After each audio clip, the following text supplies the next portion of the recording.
Romans chapter 5 verse 20. The law was brought in so that the trespass might increase.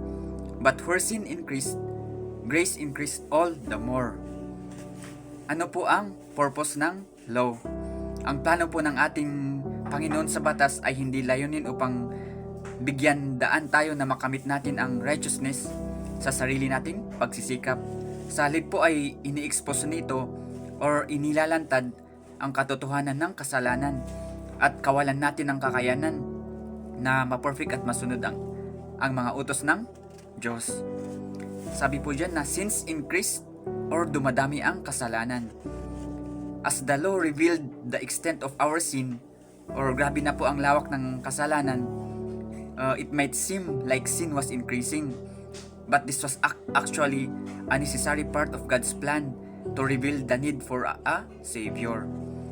Grace, abundance, or grace increased all the more.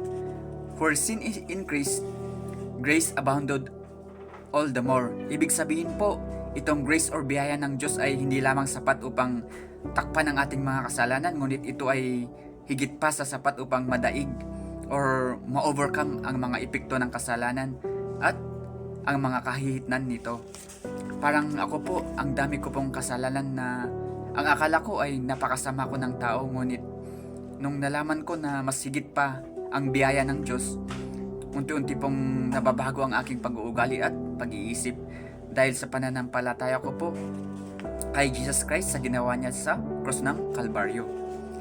Super grace for super sinners. Kailangan po nating malaman na God's grace is so powerful that it can overcome even the most egregious sins. Ilang halimbawa po nito ay si Apostle Paul na mamamatay tao pero binago ng biyaya ng Panginoon. Si Moses po, pumatay din po pero pinili pa rin ng ating Ama na maging leader. Si Zacchaeus po na isang tax collector na nagluloko ng mga maraming tao pero binago ng biyaya. The thief on the cross, yung nung sinabi niya kay Jesus Christ na naniniwala siya kay Jesus Christ, ay nakasama siya sa paradise.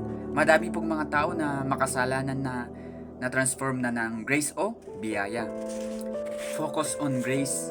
Ang pinapahiwatig po ng verse na ito ay inaanyayahan po tayo na mag-shift or ilipat natin ang focus natin, na hindi natin focus ang sarili natin pagsisikap na ikip ang law, pero lumipat tayo sa unmerited favor and love of God which is freely available through faith in Jesus Christ.